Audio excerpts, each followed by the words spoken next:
Olá, a paz do Senhor Jesus. Estamos aqui mais uma vez. Vamos começar mais um trimestre. Desta feita, vamos estar falando sobre os profetas menores do Antigo Testamento, da nossa revista Betel. Vamos estar estudando nesta primeira lição sobre mensagens proféticas.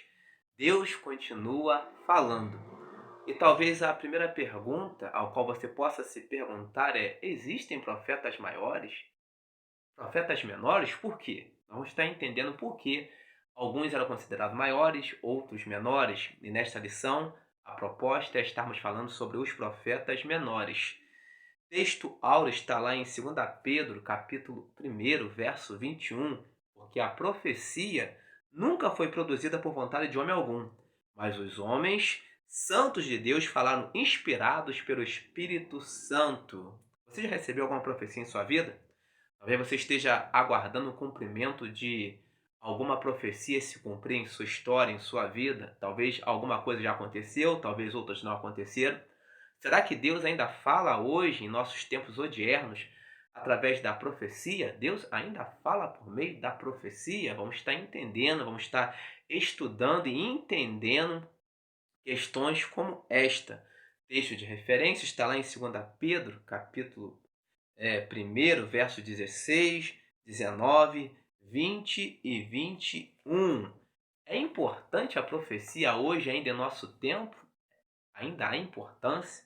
É relevante? Quem são os sucessores dos profetas do Antigo Testamento hoje? Quem eram os profetas do Antigo Testamento? Vamos estar tentando dirimir algumas dúvidas de alguns irmãos. Pois bem, conceitos. O ser humano é um ser que tem muitos conceitos e cada geração, cada época em específico tem os seus conceitos, a sua forma de pensar, a sua forma de agir. Note bem que conforme as gerações vão passando, os conceitos também vão mudando, vão se transformando, vão se realinhando, vão tomando novas proporções, novos rumos. Mas existem alguns conceitos que permanecem. Por exemplo, vamos estar aqui citando exemplos. No século passado, por exemplo, séculos passados, era extremamente normal, razoável, aceitável para a sociedade de séculos passados, por exemplo, alguém vender um ser humano, alguém comprar um outro ser humano como escravo em sua casa. Era um conceito de época. Nós aqui no Brasil, por exemplo, conhecemos bem a história, os negros foram tragos para cá pelos europeus e aqui os senhores de engenho compravam aí os escravos e era algo tido como normal, era um conceito de época como algo extremamente normal para a época. Até pessoas boas, de bom coração, de boa índole, compravam escravos porque para a época, para o conceito de então, era algo normal para então, para a época. Podemos ver que hoje, trazendo hoje, também temos os nossos conceitos de época.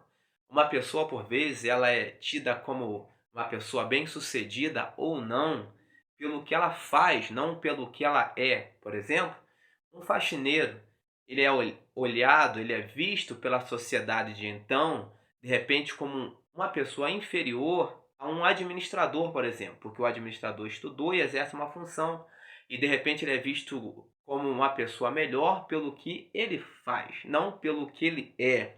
Um assalariado, por vezes, é visto como uma pessoa menor, por se olharmos, de repente, em contrapartida à figura de um doutor, de um mestre, alguém que estudou. A sociedade encara assim, são conceitos de época. Vemos, por exemplo, às vezes mulheres exercendo cargos de liderança, de gerência, de chefia, no mesmo grau, na mesma proporção que muitos homens também exercem de gerência, de gestão, e por vezes exercendo o mesmo cargo, no mesmo patamar, no mesmo grau, as mulheres às vezes recebem um salário menor do que o homem, porque é um conceito aceitável em nossa época o homem receber mais do que a mulher, mesmo exercendo a mesma função. Então, conceitos sempre existiram e conceitos fazem, por vezes, distinções. Por exemplo, feio, belo, pode ser um conceito. Bom, ruim, pode ser um conceito. Maior ou menor, pode ser um conceito. Tudo depende do conceito de época. E conceituamos no estudo da palavra de Deus, na teologia, se propõe a estudar sobre Deus, sobre a sua palavra, foi conceituado 12 profetas como profetas menores. É um conceito de 12 profetas menores. Mas por que foram conceituados ou chamados de profetas menores? Será que eram inferiores? Será que tinham menos o Espírito Santo de Deus? Será que falavam menos de Deus? Não. Eles foram conceituados como profetas menores no estudo da palavra, no estudo da teologia, devido à proporção de seu ministério. Vamos trazer um exemplo, uma analogia. Imagine você aí, pregador da palavra de Deus, e na sua igreja local você prega para 10 pessoas. Agora imagine você também, você mesmo, pregador da palavra de Deus, pregando para 1.000, para 2.000, para 3.000. Quem vê as suas pregações, você vai ser conceituado como um grande pregador, não pela palavra que você prega, mas pela proporção que você atinge. Um pregador que prega para 10 pessoas vai ser considerado um pregador pequeno.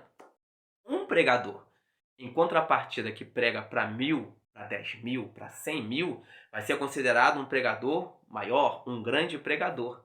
Então, por que esses profetas, esses 12, ao qual nós dissemos aqui, foram considerados profetas menores? Por quê?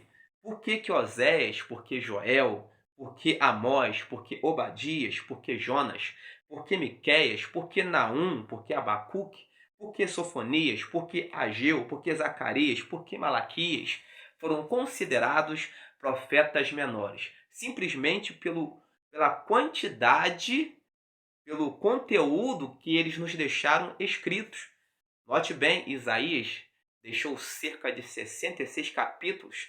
Agora você pega Ageu, é ínfimo, é pequeno o que ele deixou em relação a Isaías, em relação a Jeremias, em relação a Ezequiel e tantos outros considerados profetas maiores. Então, são considerados profetas menores simplesmente pelo conteúdo que eles nos deixaram um conteúdo menor. Por isso são considerados profetas menores, não porque tinham menos o Espírito Santo, não porque a palavra na boca deles tinha menor valia, não, pregavam a mesma palavra, a palavra de Deus, só que o conteúdo deixado foi bem menor, foi pequeno em relação aos ditos profetas maiores. Mas você sabe o que é um profeta? O que é um profeta? O que vem a ser um profeta? Vivemos hoje em nossos dias um tempo em que todos querem ser profetas. Muitos querem ser profetas, mas você sabe o que é um profeta? No Velho Testamento, por exemplo, nós vemos a figura do sacerdote. O que o sacerdote fazia? O sacerdote, ele pegava ali o sacrifício do povo e ele levava até Deus. De certa forma, ele levava o povo a adorar a Deus. Ele levava a adoração até Deus. Ele fazia o povo, de certa forma, levar a adoração até Deus. Em contrapartida, quando nós falamos com Deus, é natural que Deus vai responder, Ele vai falar. E quem Ele usa para falar, para responder, para ser o seu porta-voz aqui na terra? O sacerdote, naquele tempo? Não, ele usava a figura do profeta. O que fazia o profeta? O profeta, ele ouvia o que Deus estava falando e ele retransmitia essa mensagem para o povo. Então o profeta, ele faz um caminho inverso. Enquanto o sacerdote, ele levava, de certa forma, o povo até Deus, a voz do povo até Deus, o profeta, ele fazia o caminho inverso, ele trazia a voz de Deus aos homens. Isto fazia um profeta, isto faz um profeta hoje. Eu gosto muito da definição ao qual Deus chama Ezequiel atalaia. O que é um atalaia? O que era um atalaia nos tempos bíblicos? É um sentinela, um vigia. O que fazia o sentinela naquele tempo, o que fazia um vigia naquele tempo? Ele ficava num lugar a observar e via se o inimigo estava chegando, se o perigo estava chegando. Ao se aproximar o perigo, ao ver o inimigo, ele ia até o seu povo e alertava, ele dizia para o povo, ele proclamava a palavra para o povo: olha, o inimigo está chegando. O que faz um profeta? O que é um atalaia? Ele ouve não o inimigo, mas ele ouve Deus, o que Deus está falando. Ele alerta o povo o que Deus está falando. Por vezes Deus precisa usar a profecia para corrigir, para exortar, para alertar. E nesse sentido, nós vemos a palavra de Deus como a maior de todas as profecias. Não existe maior profecia do que a palavra. Por isso, irmãos, é extremamente interessante nós notarmos uma coisa. Por vezes nós vemos uma falta de ética muito grande em muitos dos nossos cultos, porque por vezes a palavra está sendo ministrada, a palavra está sendo pregada, está se levantando um profeta para profetizar. Olha, ora, a maior de todas as profecias é a palavra. Enquanto a palavra estiver sendo ministrada pelo ministro, pelo pregador da palavra, não há necessidade de um profeta se levantar, porque a maior de todas as profecias está falando. Isto é ética cristã, podemos assim dizer. Então, a maior de todas as profecias é a palavra. Glórias a Deus. E existe ainda o espírito profético hoje. Deus ainda fala hoje por meio de profecia em nosso tempo. Ainda fala. E por vezes você é um profeta em potencial porque você prega a palavra. Todo aquele que prega esta palavra está exercendo o ofício de um profeta, porque ele não está falando aquilo que é dele, está falando aquilo que vem do alto, aquilo que vem de Deus, está falando da palavra de Deus. Por isso é extremamente interessante quando a palavra é pregada, ninguém se levantar para ir no banheiro, ninguém ficar vendo o celular, ninguém ficar de repente andando de um lado para o outro. É necessário fixar o olhar naquele que está ministrando a palavra, porque a profecia está sendo liberada. Em muitos lugares as pessoas perdem bênção porque estão desprezando a profecia que está sendo liberada, que é a palavra de Deus. Mas Deus ainda pode usar os profetas hoje, no nosso tempo, como usava nos tempos passados. Tinha ali os profetas menores, tinha os profetas maiores. Deus ainda usa profetas hoje. É evidente que Deus ainda usa os seus profetas. A profecia, ela ainda está em aberto. A palavra, glórias a Jesus. E Deus ainda usa os seus profetas, porque onde não há profecia, o povo se corrompe. Então é necessário ainda haver profetas. Ainda há profetas de Deus em meio à nossa geração. Todo aquele que prega a palavra é um profeta em potencial na mão de Deus. E Deus ainda usa os seus profetas, aquele que fala em nome do Senhor. Os profetas do Antigo Testamento assim diziam: assim diz o Senhor. Glórias a Jesus. Que Deus ainda use os profetas que ainda falem em nome do Senhor. E hoje nós vemos um conceito, uma forma de pensar muito errada do que vem a ser um profeta. Cada um de nós já deve ter visto em algum momento de nossas vidas pessoas dizendo: eu vou naquela igreja, que naquela igreja tem lá o homem que me revela, a irmãzinha que vai me revelar, vai falar na minha vida de A a Z.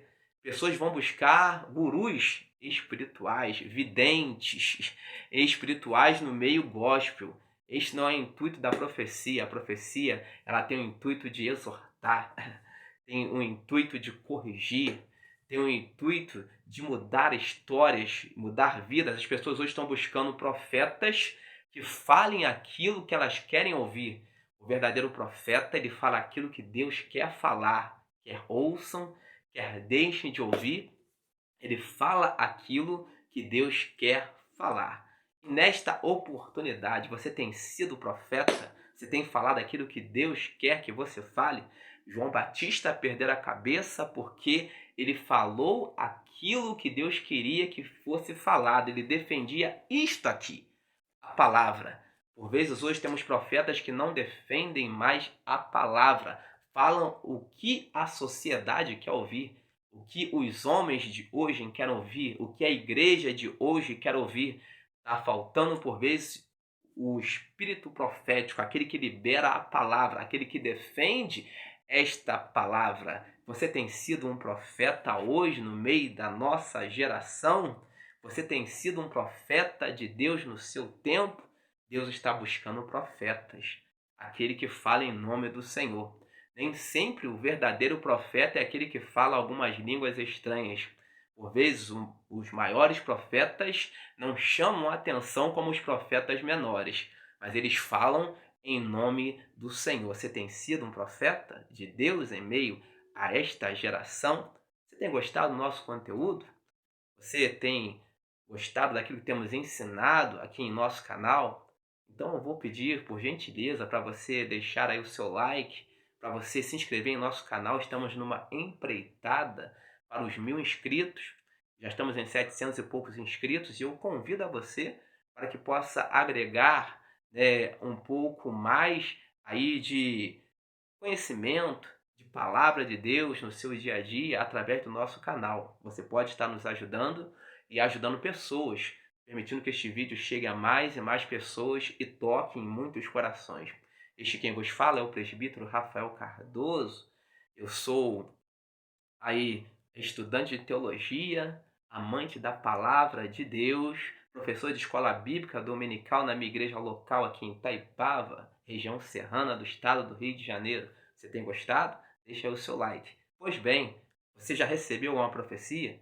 A profecia já se cumpriu em sua vida? Vamos estar estudando ainda ao longo das demais lições sobre as profecias, sobre os profetas, e tem muita coisa a nós nos debruçarmos nesse trimestre. Eu estou empolgado e eu acredito que você também está empolgado para conhecer mais e mais sobre a palavra de Deus. Que Deus abençoe a sua vida ricamente, em nome de Jesus.